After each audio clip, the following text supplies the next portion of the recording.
Hello guys, the birds that you are going to see on this video, they are finches and also canaries. As you can see in my other videos, the red factor canary is the orange colored one, and the other one has the bow type of hair, which is the Gloucester canary. And the other two small birds, they are finches, particularly zebra finches. They are small birds with forked or notched tails, moderately pointed wings, rounded or elongated bodies, and round heads, with more or less triangular bills. The bill shape varies according to the principal type of food, from short and rounded to rather long and sharp. Some species are agile and feed while perching on or hanging from plants. Others, like these ones, are essentially ground feeders. Most also take insects from foliage in the breeding season. They have distinctive flight calls and simple, but sometimes musical songs.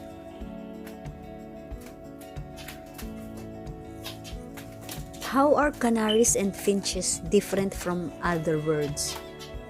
The identifying feature of this group compared with other birds is the arrangement of their toes, with 3 pointing forward and 1 back, to facilitate perching. Both canaries and finches have been domesticated as pets for hundreds of years. They can make wonderful companions for families with children, as they don't typically require the extensive handling and out-of-cage time that parrots require to live happily. And they don't inflict the painful damaging bite that parrots can. Many of them, in fact, live happily with similar species in a large enough cages and are shy about being handled. When given a large enough cage to jump and flutter around in, access to sunlight and proper nutrition, these birds can make excellent family pets.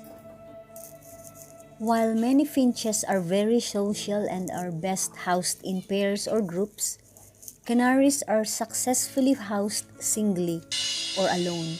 Male and female canaries both may sing, but males are typically better singers. In order to stimulate a male canary to sing, which males do typically to court females, he must feel like he is in competition with another male. Thus, housing a male in the vicinity of another male, even without a female around, will typically stimulate male canaries to sing competitively during breeding season in the spring. Although canaries and finches are small birds that don't take up huge amounts of space, they do require a large enough cage in which to fly. And if pairs of groups of finches are housed together, the cage needs to be larger to accommodate a greater number of birds. In general, finches and canaries do well at room temperatures comfortable to most people, as long as they are out of direct drafts, such as from air conditioners. Of course, cages should be kept safe from predators, including cats, dogs living in the house. Some finches and canaries also enjoy size-appropriate toys such as swings, bells, and other hanging toys placed in the cage so as not to hinder flight. While most finches are not hand-tamed, canaries can learn to perch on a finger, and most finches and canaries will vocalize in response to the sight of their owners. What do finches and canaries eat? In the wild, finches and canaries eat a variety of vegetation, insects, worms, as well as some seed. They do not eat all seed diets, as many uninformed finch and canary owners often feed their pets. Rather, pet finches and canaries do best when offered a mixed diet of limited seed, minced produce such as leafy greens, berries, apples, pears, peaches, shredded carrots, peppers, squash, and sweet potato. a fortified, nutritionally balanced pellet appropriately sized to very small birds, and occasional protein sources such as cooked egg. One trick to try to get these birds to eat different types of foods rather than just seeds or just produce is to offer a variety of foods minced up small on a paper plate that the birds have to stand to eat. This encourages them to try new foods in addition to food variety. Cattle bone, a calcium source, is essential for breeding and egg-laying birds, and all birds needs fresh water daily. Spray millet can be offered as a treat from time to time but should not make up a significant part of the diet.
How often do canaries and finches need a bath?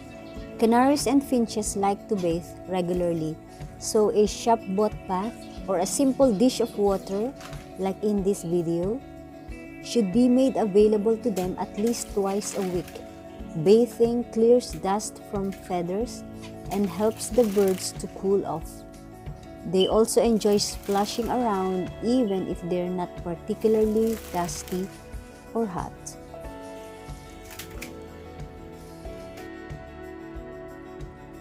And this is our Harry. He is a Gloucester canary. Is a songbird originating in England, is one of the most esteemed types of canary bird. They are not sexually dimorphic, although females have a rounder abdomen. Males seem to have a sweet singing ability. This canary is usually divided into two groups. The one with a round chest, bowl cut. Look at the head. This is known as Gloucester corona, while the flat-headed is known as Gloucester consort. This peace-loving, friendly bird loves to twitter all day and amuse its owner with sweet singing capability, Some hand-reared birds are often prone to imitate sounds of calling bell or ringtones. A single male canary is likely to sing more often. It also likes to fly from one perch to another. Unlike parakeets, it does not throw any tantrum if it does not get human attention and can stay happy if housed in pairs. However, keeping two male birds together is not a good option as they are often territorial and can be aggressive towards each other.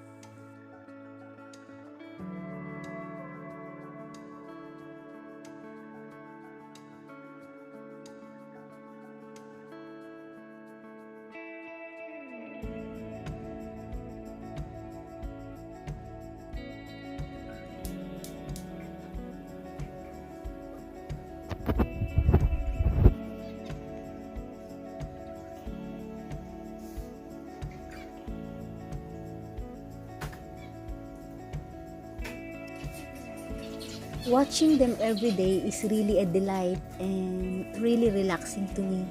It brings me joy, comfort, and peace, knowing I got company from these little birds.